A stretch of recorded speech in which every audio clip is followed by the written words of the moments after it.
Hi, Scorpio. Welcome to your quantum entanglement reading with me, Jocelyn, the Quantum Queen. This is for Scorpio, Sun, Moon, or Rising, and as always, welcome to my cross watchers. Cross watcher, you could be dealing with a Scorpio, and the message could actually be for you, so feel free to take it however it resonates with you and your situation.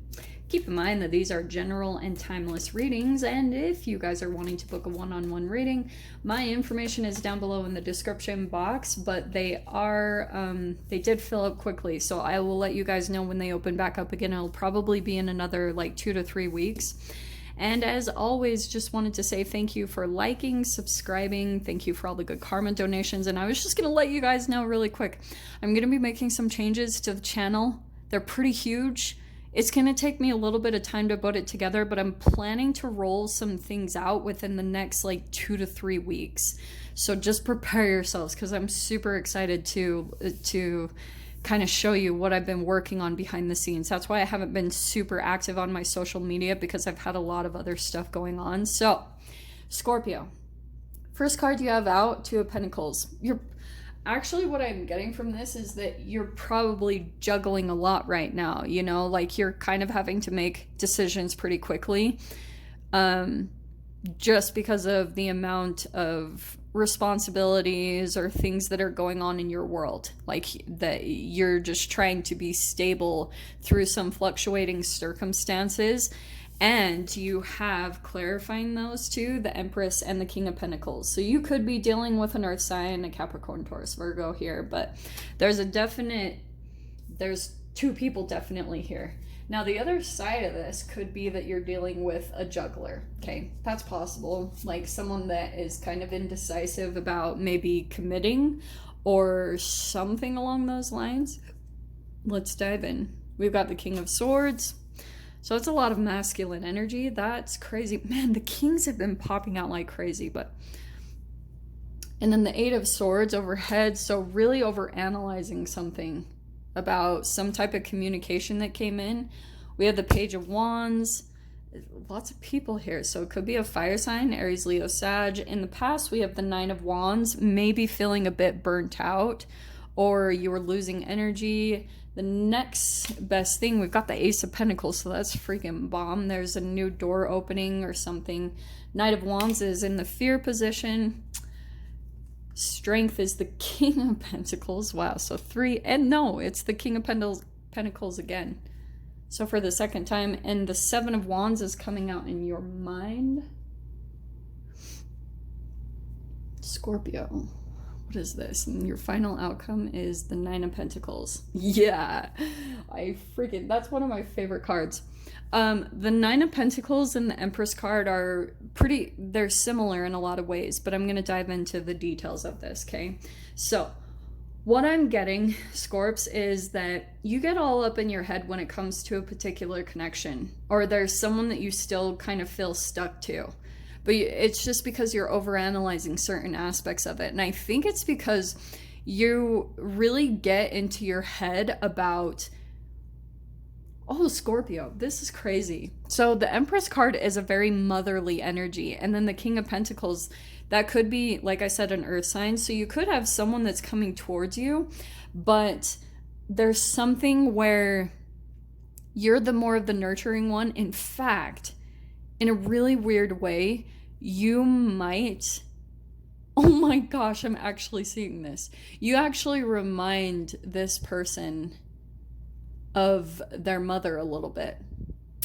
Just your nurturing nature, and maybe even there's certain like physical attributes that you have that are really kind of creepily similar. I mean, this is not unknown. Like usually genetically we try to look for, you know, a partner that's actually, this is just like the genetics of us. You try to look for someone that even looks similar to you, because it means that probably your genetic structure is going to be quite similar.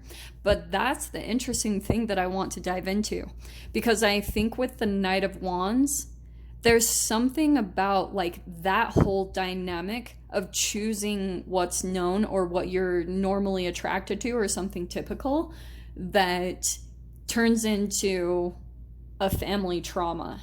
So that really is going to depend for you guys. Pretty much like look at your family line and look at the things that have played out. Are you happy with it? If not, then you might not want to go towards a specific connection. So that's why I'm saying this could be applied different to you, but I can see that right now you're debating, you're questioning, you're really like up in your head, maybe even questioning if you should give this person a chance. If this is a new connection, which could be with the Ace of Pentacles, I wouldn't be surprised, because that's like the beginning of a potential commitment. Like this is probably, I want to say, going back to what I said, the Two of Pentacles, scratch that. I don't think that someone's coming into your space that's like juggling different options, which is really interesting. And so, but I kind of feel like there's certain things that you're not quite on, that are kind of off about the connection, Scorps. And that could be connected to like the dissatisfaction that your mother also felt. Like maybe there were certain things where she felt like, yeah, she got a king, she got someone stable, she had someone that like provided in a certain aspect, but at the same time there were certain things that she wanted at a deeper level. Like she probably wanted an emperor, right? That's an even energetic match, and she might not have gotten that. And there could be this energy of like settling. That's kind of what I'm getting. I don't know why, but let me see. Okay, I'm going to clarify all this stuff. So let's start over here with that Nine of Wands. Okay. This is interesting because I feel like someone not communicating their emotions is turning into a burn.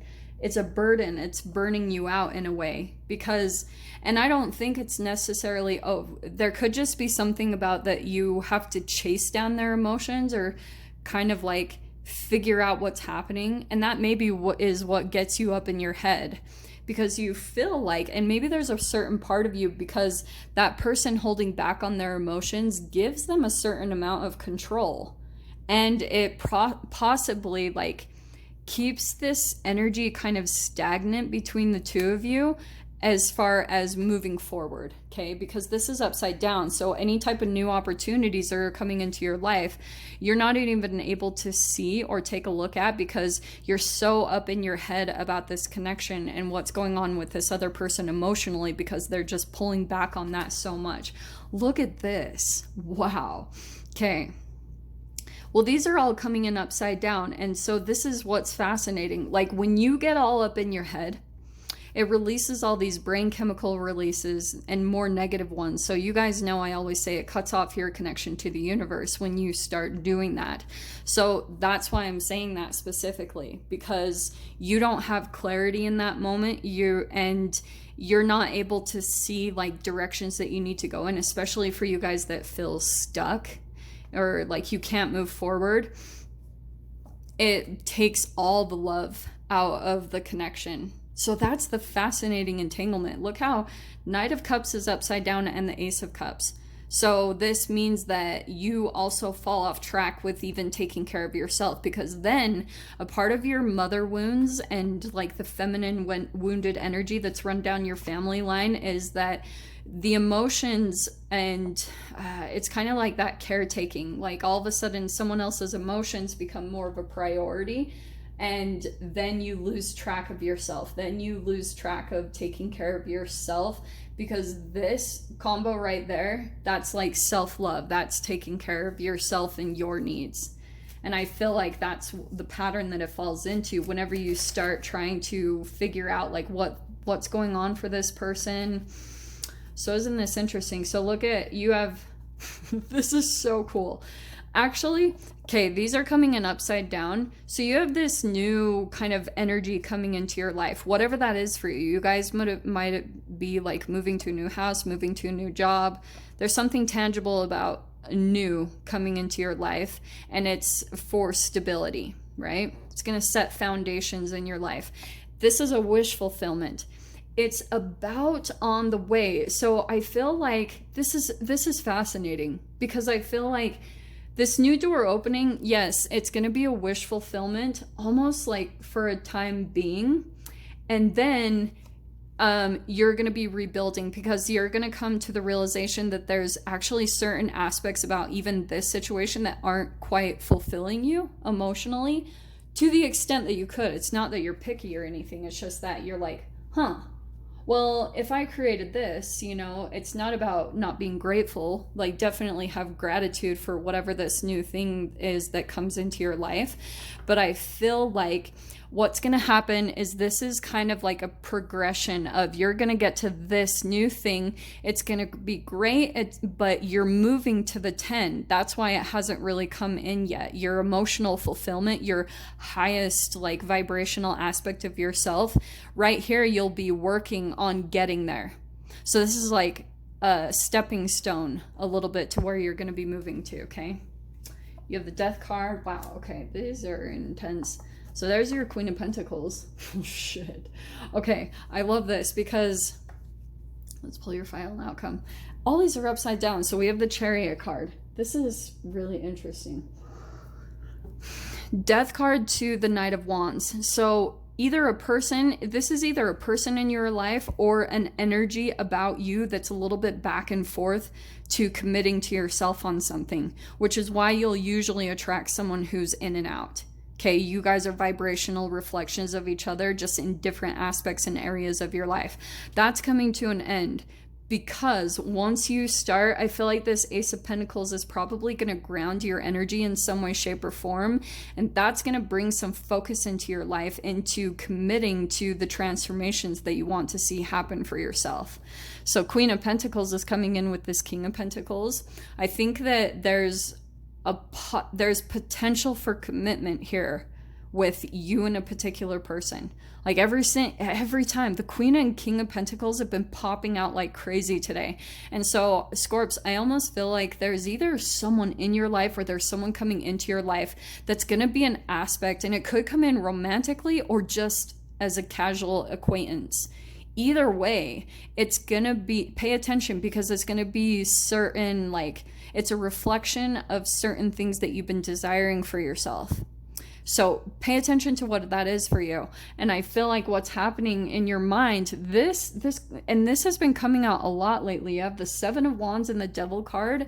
You're like really overcoming something right now and coming out victorious. Like you're starting to take a stand against something that's really pulled at your energy, either a person or a habit that you have, which is freaking amazing. And that right there, where it's starting in the mind, is changing your brain chemical releases. And that's why your final outcome is this Nine of Pentacles, really powerful energy, and the Chariot card.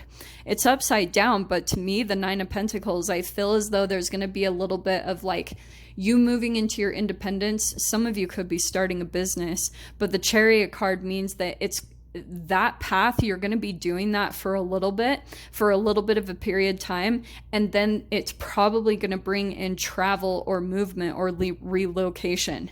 It's going to help you to find a direction in your life, especially for those of you if you've felt a little bit confused about your purpose or what you've really wanted to do and commit to. This is kind of that process to that, how to get there. This is such a freaking awesome read. So I'm going to dive into the extended, see whatever else wants to come out. So if you guys want to join me over there, definitely feel free. Go down below, click on the Vimeo link, and I'll see you over there. But Scorpio, if this is where we leave things, I'm sending you guys so much love, wishing you all the very best, and I'll see you in your next reading. Take care.